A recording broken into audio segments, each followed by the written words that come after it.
અને ખેડાથી સમાચાર ભારે વરસાદ થતા જનજીવન ખોરવાયું છે। કારમાં ફસાયેલા લોકોનું પોલીસે રેસ્ક્યુ કર્યું। વાંઠવાડીથી વમાલી ગામ જવાના રોડ પર પાણીમાં કાર ફસાઈ ગઈ હતી। એરપોર્ટથી પરત ફરતા સમયે આ કાર પાણીમાં ફસાઈ અને કારમાં કેટલાક લોકો સવાર હતા। જો કે જિલ્લા વહીવટી તંત્રને જાણ કરતા જ તેમનું રેસ્ક્યુ કરવામાં આવ્યું છે। પોલીસે જેસીબી સાથે જઈને કારમાં સવાર તમામ લોકોને બચાવ્યા છે। તમામ કારમાં સવાર લોકોએ તંત્રનો આભાર માન્યો। પોલીસની સરાહનીય કામગીરીના દ્રશ્યો। એરપોર્ટથી કાર જઈ રહી હતી અને ભારે વરસાદના પગલે કાર પાણીના પ્રવાહમાં ફસાઈ ગઈ હતી। કાર બંધ પડી ગઈ હતી અને કારમાં કેટલાક મુસાફરો સવાર હતા જેમનો જીવ તાળવે ચોંટ્યો હતો, પરંતુ તંત્રને જાણ કરવામાં આવતા સ્થાનિક તંત્ર અને પોલીસની મદદથી લોકોનું રેસ્ક્યુ કરવામાં આવ્યું છે।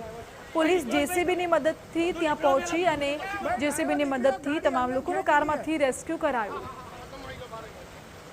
જો કે ઘટના બનતા આસપાસના સ્થાનિકો પણ એકઠા થઈ ગયા હતા। વધુ જાણકારી આપી રહ્યા છે સંવાદદાતા ધર્મેન્દ્રજી। ધર્મેન્દ્ર, કારમાં કેટલા લોકો સવાર હતા અને તમામનું રેસ્ક્યુ કરાયું છે શું? જે રીતની ઘટના બની છે, જે રીતના પાણી ફરી વળે છે, વાત્રક નદી બે કાંઠે છે, શેરડી નદી બે કાંઠે છે, છતાં પણ પોલીસ તંત્ર, વહીવટી તંત્ર વારંવાર લોકોને વિનંતી કરે છે, છતાં પણ લોકો પાણીની અંદર જવા મજબૂર બને છે।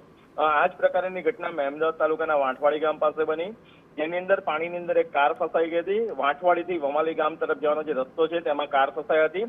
પોતાના સ્વજનોને અમદાવાદ એરપોર્ટ પર મૂકીને આ કાર પરત આવી રહી હતી ને તે સમયે આ ઘટના બની હતી।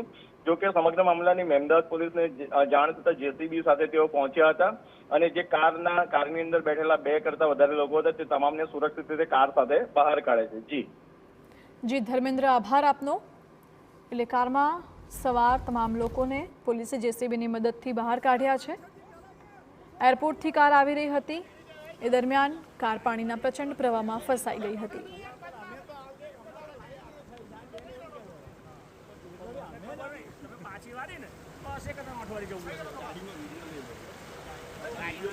સમાચાર હવે ખેડાથી, જ્યાં ભારે વરસાદના કારણે ખેતરોમાં પણ પાણી ભરાઈ ગયા છે।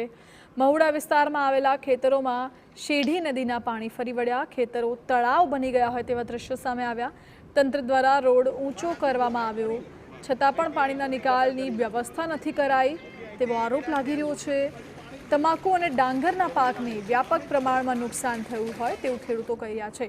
પશુપાલન સાથે સંકળાયેલા પશુપાલકોની હાલત પણ કફોડી બની છે।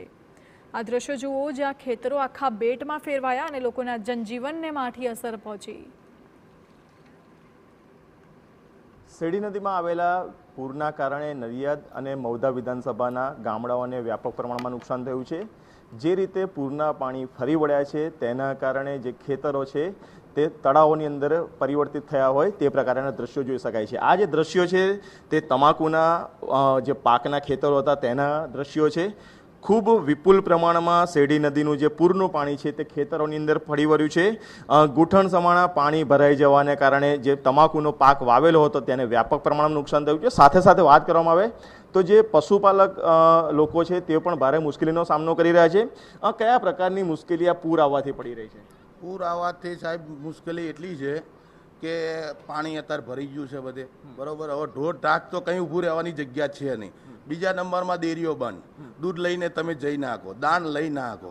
હવે આ લોકો આજે 5 દિવસથી પાણી છે, 5 દિવસથી પાણીમાં જ છે। માલ ઢોક બધું, છોકરા તમે જોઈ શકો છો અંદર પાણીમાં છે। હવે તકલીફ એક છે કે આ રોડ ઊંચો થવાથી ગટર કોઈ રહી નહીં। હવે વર્ષોથી છેલ્લા અમે 5-7 વર્ષથી રજૂઆત કરીએ છીએ। પહેલાં કોંગ્રેસના ધારાસભ્ય હતા ત્યારે આપણે રજૂઆત કરી, કોઈ સાંભળતું નહીં। જે ગાડાવાટો છે રસ્તો ગટર બંધ છે, કશું પાણીનો નિકાલ જ નહીં ટૂંકમાં ગટરમાં। હવે પાણી છે સીધું ખેતરોમાં ઓવરફ્લો થાય, ઓવરફ્લો થવાથી પાણી અમારા અત્યારે ઘરોમાં પેઈ જાય છે। આમાં માલઢોકના જે તબેલા અને જે બાંધેલું છે એમાં પાણી પેઈ જાય છે। આ તકલીફ છેલ્લા 15 વર્ષથી છે, પણ તમે જોઈ શકો છો હાઈવેથી આ સાઈડ અને પેલી સાઈડ પાણી નહીં હોય। છેલ્લા મહુધાથી ખેડી નદી સુધી આ સાઈડ ફૂલ હશે, બધાને જ તકલીફ એટલી છે બરાબર છે અહીં. ખાસ કરીને શું નામ છે તમારું? નાનુભાઈ. અને નાનુભાઈ, તમે કોઈને વહીવટી તંત્રને કોઈને રજૂઆતો કરી?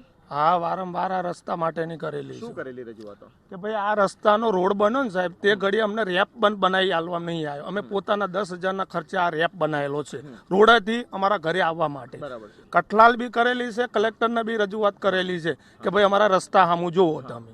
કોઈ અત્યાર સુધી અમારા રસ્તા બાબત કોઈ ધ્યાન દીધી નથી. અચ્છા, આજે પાણી ભરાઈ ગયા છે, એ જ્યારે ઓસરી જશે તો પછી એ પાક થવાની શક્યતા ખરી? પાક તો થશે, હા. પણ ટૂંકમાં અમારે એક રસ્તાને ઝાપટું આવી જાય તો રસ્તાને જવા પણ રોડે અમારથી સાહેબ જવાય નહીં. સ્થાનિક લોકોની એક ફરિયાદ છે કે વહીવટી તંત્ર હોય, રાજકારણીઓ હોય, ધારાસભ્યો હોય, તમામોને વારંવાર રજૂઆત કરી છે, પરંતુ વહીવટી તંત્ર માત્ર એસી ચેમ્બરમાં બેસી સબ સલામતના દાવા કરી રહ્યું છે.